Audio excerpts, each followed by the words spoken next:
Should human trafficking prevention be taught in Nevada schools? Plus, And that's a tough place to start when somebody says, I'm not a victim, I don't need the help, I don't need it, I don't need to be here. a groundbreaking program specifically for child sex trafficking victims. The Healing Center at St. Jude's Ranch for Children reflects on its struggles and successes 1 year in this week on Nevada Week.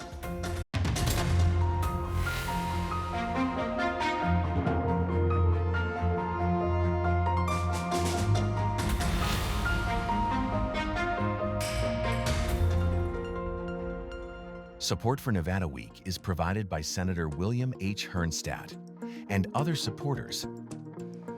Welcome to Nevada Week. I'm Amber Renee Dixon. Human trafficking education in public schools and specialized training for emergency responders are some of the ideas Nevada lawmakers are debating. That discussion is ahead, but we begin with St. Jude's Ranch for Children.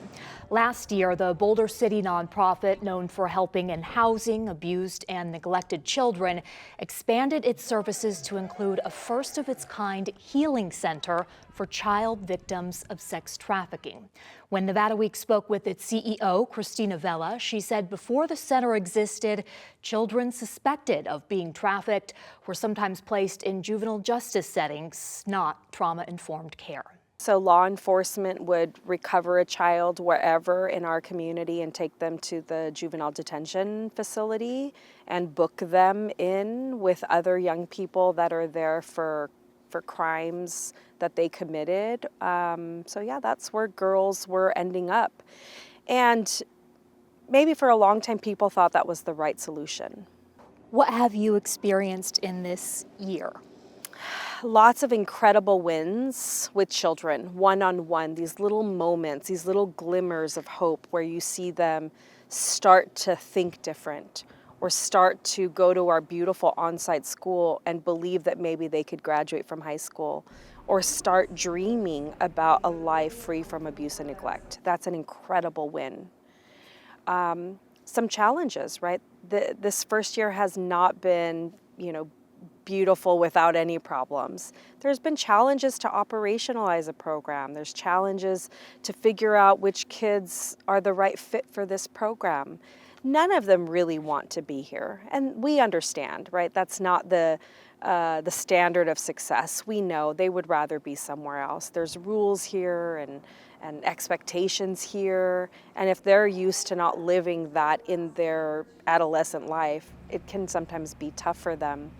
And yet the wins have been incredible. We see kids just start to blossom. The youngest child you've had here has been how old? 13. 13, okay. Yeah, 13. We had talked off camera ahead of this about an article that was written about the grand opening of the center, and some of the children here read that article and took issue with the fact that they were called sex trafficking victims. Yeah. What did they say? Yeah, they said, I'm not a victim. They don't see themselves as a victim. They don't believe they're a victim because at some point in many of them, in their thought process, they believed that the trafficker was somebody who cared about them, that it was my boyfriend or a family member. And so when you start to rationalize this, you don't see yourself as a victim. And that's a tough place to start when somebody says, I'm not a victim, I don't need the help, I don't need it, I don't need to be here. And we say, well, okay, so then we started realizing we always knew they're survivors more than anything, right? They're resilient human beings. That term victim threw them off. And so it reinforced to us how important a youth empowerment model is for them to have choice. Not necessarily choice to live here because somebody has said they need to live here, right? Somebody, an official has said they need to live here. But a lot of other built-in choice is what we are very proud of, giving them choice on things that start to empower them, that they can take control. And little by little, or sometimes all at once, they start to admit that they are a victim. They start to tell us the stories, not by labeling, yes, I'm a victim, but they start to open up and tell us some really painful stories about their lives and their experiences.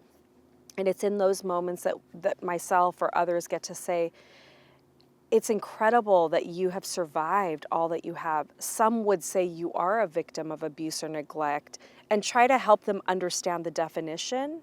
And then the little light bulb goes off at times like, oh, okay, yeah, maybe I was a victim and I didn't realize it.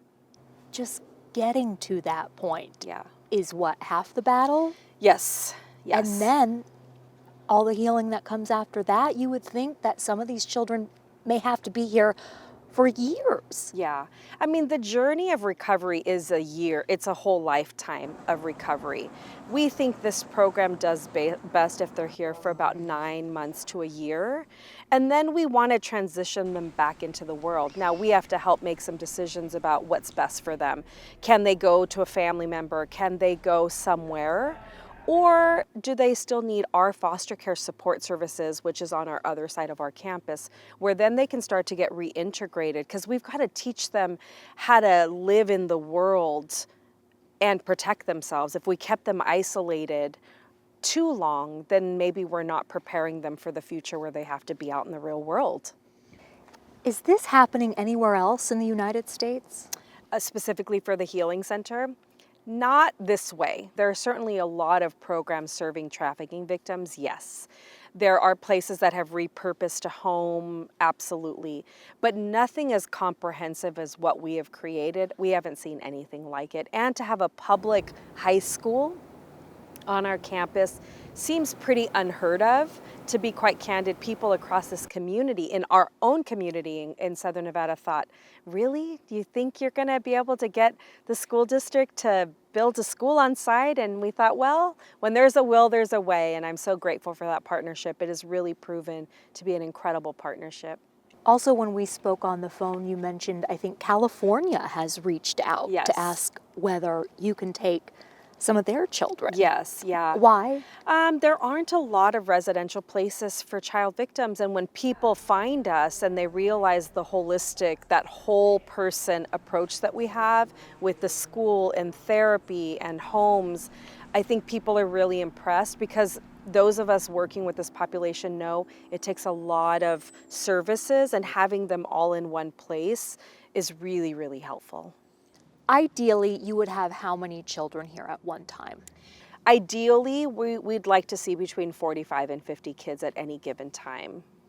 But Fundraising, we've had a lack of operational funding come in at maybe the rate that we hoped and expected. We're certainly grateful. I mean, people have been so incredibly generous to build this place. This was not an inexpensive project. This was a $30 million project. We have not seen, though, the same kind of support on the programmatic side. And that's to be expected. You know, people want to help build it and then say, okay, now you run it. It's just been a bit more of a delay than we expected. So we're really proud of the 2 houses that we have open currently and our investment in getting those houses open. But we need more help. We're looking for help. We need help. does that mean you have a wait list of children who could come We here? do. There is a wait list. We receive referrals on a regular basis. We get calls from law enforcement. You know, there's people out every day doing recovery work, right? They're out there doing undercover work, trying to find missing and exploited children. And so we're getting the calls that says, you know, we think we're going to have a 15-year-old come in. And it's pretty hard right now sometimes to say we don't have the room. We have the space. We just don't have it in a licensed home because I don't have enough staff yet. Last question, will you share with our viewers a success story that stands out to you? Yeah, right now we have a young person who's been here probably one of the longest, maybe not the first resident. She is doing so good in school. Her grades are really awesome. And she was ready for a part-time job. And she actually works on our campus in our job training program, earning a paycheck, $15 an hour. She's receiving job training skills. So when she's not in school, like in the afternoons or on the weekends, she's working in our job training You have program. job training programs, okay. Here on campus, Wow. she rides her bike So right over in front of the house, there's a couple of bikes, and she gets on her bike. She rides to her job, and the first paycheck she ever received, she said, take a picture of this to the person, her staff that was with her. She said, I want everybody to know how proud I am of myself. And that was just absolutely incredible. Vela says so far the Healing Center has taken in 19 young people. And in recognition of Human Trafficking Prevention Month, St. Jude's Ranch for Children joined Clark County to light the iconic Welcome to Las Vegas sign in blue. Methods of preventing human trafficking and helping victims were up for debate last legislative session. And here to break down what passed and what could come back are State Senator Carrie Ann Buck, Rhonda Shortino, co-founder of Prevent Child Trafficking Nevada, and Tina DeCola, an instructor at the Denise Amber Lee Foundation. Thank you all for joining Nevada Week. So I want to start off with curriculum for human trafficking prevention in schools. There are forms of it in several states across the country. It's not yet in Nevada. Senator, you wanted that implemented. In what form? For what age group? How would it happen? Well, I think I wanted it to be available to families, to parents, to children if necessary, teens in particular, just to make them aware of sexual predators that are online, sometimes on video games, sometimes disguised as the neighbor next door. And so making that available would have educated them. And what do you mean by available? In the classroom or a separate resource? Making sure that the Department of Education had it up online so that way educators could access it at any time, and after school care, wherever they could actually bring it into classrooms, or parents could access it. Right, okay, so not actually mandated to be taught in the school setting, but available as a resource. Rhonda, this is your area of expertise, teaching this in the school setting. What is the best form of it, in your opinion? The one I like the best is called Power Over Predators. And it's an age-appropriate 5-module curriculum that focuses on healthy relationships, not scary, looking at trafficking and make kids afraid, that a trafficker is behind every bush. But if they understand what healthy relationships feel like and look like, and more importantly, know how to exit when they're not comfortable, know about healthy boundaries, and just how to avoid toxic and dangerous people, they're empowered. And that's what Power Over Predators does. And the best part is it's free. It's already been funded. So any mom, grandma, auntie, uncle, educator right now today can go to poweroverpredators.org. Tens of thousands of kids have already been educated. It's in every school in the state of Arizona, and 13 other states are also utilizing it. And so I'd love to see it used here in Nevada. I want to bring you in now, Tina. You are a retired communications specialist supervisor at Las Vegas Fire and Rescue, but currently an instructor at the Denise Amber Lee Foundation. Yes. What do you do there? I am an instructor for this amazing not-for-profit that educates telecommunicators, communication specialists all over the country. Denise was, as we spoke about, a victim of a random act of violence in Florida about 18 years ago. Since then, her husband, Nathan Lee, created the Denise Amber Lee Foundation solely to educate communication specialists across the country. In 2008, they actually passed the Denise Amber Lee law to make sure that telecommunicators in Florida receive 232 hours of mandated standardized training every single year, which is amazing. It's huge because we are the first responders. So my job is now to educate them on human trafficking awareness, what to listen for on the phones, how to communicate that to our field responders. So I'm honored to do that for the foundation. And I forget how you are referring to them, but we're talking about 911 operators, correct? 911 operators, telecommunicators, and dispatchers. you had a personal experience with this.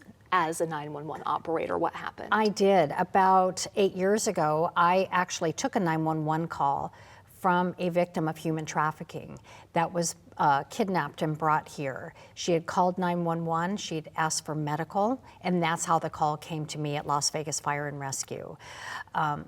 In all the years I had been on the phones, I've never heard anyone so frightened in my life. And I was not prepared, excuse me. Ever? I was not prepared, even as a human being, as a mother, to hear someone so frightened.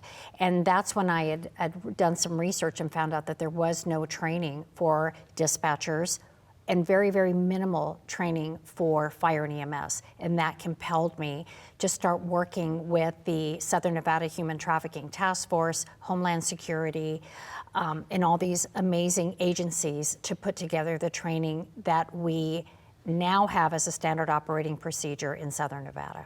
And so you brought this idea to the senator, and it became something different. Can you explain that process? Making that training mandatory is what you sought, but what ended up happening, Senator? Well, we wanted, of course, to arm all of our paramedics, first responders with the knowledge of when they enter a scene to look up for the different signs.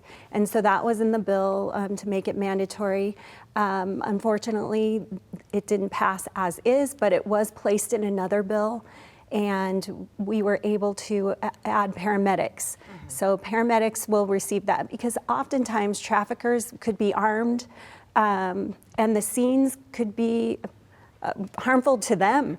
They're walking into these scenes and being able to see that, hey, there's no family photos anywhere in this site. This could be a house for traffickers. Did you want to add to that? I do. Also, our victims are not afraid to call 911 and ask for an ambulance. So we wanted to prepare them not only what to look for the victim's safety, but as the senator stated, but for their safety as well. Working closely with Las Vegas Metro, we now have created a protocol where we communicate with each other to not highlight attention to the scene, but to create a safe environment for our victims. Also, we want to make sure that our paramedics are educated on a trauma-informed approach also, how to interact with the victims to make sure that they are comfortable talking to the paramedics, because sometimes that one-on-one that they have with them can make a huge difference. And if they do suspect that someone is a victim of trafficking, what happens then? They will contact their dispatcher, and there is a communication that we've enabled for them to speak to each other without highlighting attention to the scene. We then, in turn, at dispatch, will contact Las Vegas Metropolitan Police Department. They'll either meet us at the scene or at the hospital to make sure that we're getting the victim the help that they need, but we're also going after the trafficker as well.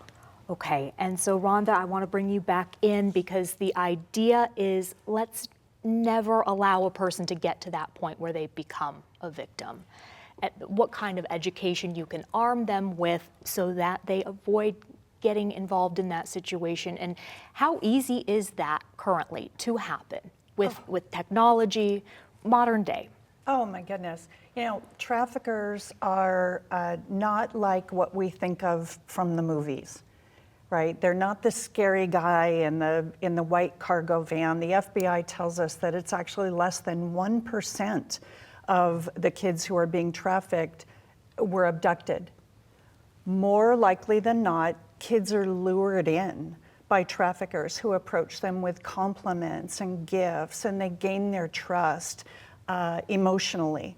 And then they exploit that, and they try to separate the young person from friends and family until it gets to a point where they're fully controlling that young person. More often than not, the control happens with drugs. Just a few drops of an odorless, tasteless drug in their bottle of water, and they're awake, but they're fully compliant. And the cameras are rolling.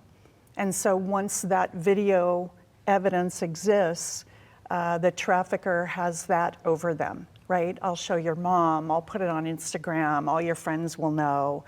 And so they feel trapped. What can a parent do today to start making sure this does not happen to their own children? Oh, thank you so much for asking that. The most important thing that parents, grandparents, extended family, neighbors, teachers, coaches, youth pastors, everybody can do is really listen to kids. Because kids will talk about their new friend, the cool girl who invited them to a party Saturday night. They'll talk about whatever gift, this new friend gave them. And these are clues. And if parents understand, we call them the tricks of traffickers. We don't talk about scary people, we talk about tricky people. And we talk about the four most common signs of a child being trafficked. But prevention, being on the front end of it, is the most important thing, right? None of us wants to have to rescue our child. I mean, of course, we want all the children who are trafficked to be rescued. We want them to be restored at St. Jude's Children's Ranch, the Healing Center. It's wonderful, but we would much rather have kids empowered to protect themselves. You had told me off camera that a huge difference maker is just having a trusted adult in a child's life. However, there are a lot of these situations in which family members are actively trafficking. Familial trafficking is a real thing. What can be done? Well, that's why it's so important for educators, and not just the educators, it's the teachers' aides, it's the lady in the cafeteria, it's everybody who has a child within their influence. It's the lady next door, it's the gal who babysits. It can be a 14-year-old kid who is the trusted person in that child's life where they can say, there's this guy and he makes me really uncomfortable, or there's this cute guy who's interested in me. Oh my gosh, isn't that the best thing? And for the other teenager or whoever it is, to have a healthy skepticism can be life-saving. You mentioned even a cafeteria worker or someone within the school setting. That was part of this legislation that you proposed, that someone would have to be trained on human trafficking prevention. It didn't get through. What are your goals for a future version of this? Well, oftentimes it's just exposure, right? So I want to make it readily available and get the word out. So I'd love for this to go up on the DOE website, Department of Education website, and make it readily available. Rhonda does such amazing work in this space, and when I became involved, it was like I couldn't unsee what was happening here in our community. Oftentimes we go about our daily business, we don't realize until we start talking to the vice police officers and that this is actually happening here in our communities. When we are running out of time, so I do want to bring Tina back in. What is actually happening as well is this training has already been utilized by some of the local agencies, correct? And Correct. I'm talking about the 911 operators. How effective has that been locally? It's been extremely effective. Actually, Clark County Fire utilizes it, and one of their fire station members received an accommodation for a successful recovery of a juvenile victim. Henderson Fire, who also has the training, has also had a few successful recoveries, along with Las Vegas Fire and Rescue. So it's been extremely effective because we're communicating better together. We're all aware, we're all looking at the same things and listening for the same things, so we can get our ears and our eyes on these victims and get them the help that they absolutely deserve. Last topic, there was Assembly Bill 209 this past session, which, if passed, would have given immunity to sex workers who were calling 911 seeking medical assistance. It passed on party lines but was vetoed by the governor. What do you think about that idea in general? Well, actually, it is standard practice for if a victim calls 911 that we do not go after them if they are a sex worker, correct? So that's already standard practice. I think the reason that the governor vetoed the bill is we need to be careful about bills such as this, correct? We need to be aware that the trafficker is very aware of the bills, just like we are. So if the victim of sex trafficking is given all-inclusive immunity, then the trafficker can manipulate them into doing crimes, and then they're immune from. They can be taken advantage of. Exactly. So I agree with the governor vetoing the bill, but it already is, just to reassure everyone, it already is standard practice. If a victim calls 911 for help, we are not going to give them the help and then arrest them, right? And it's just so hard to determine who is a victim sometimes and who is a sex worker. And you voted Correct. against that bill, Senator. Anything you want to add to what you thought about it? I agree. It was a little vague. I think, you know, if the trafficker talks them into going and doing murder, we definitely, there needs to be some guardrails around it. And so I agree with the governor. And to the extent of what crimes can be committed and you get immunity from. Okay, thank you all for joining Nevada Week. We really appreciate your time. Thank you. And thank you for watching. For more information on any of the important resources discussed on this show, go to vegaspbs.org/Nevada Week, and I'll see you next week on Nevada Week.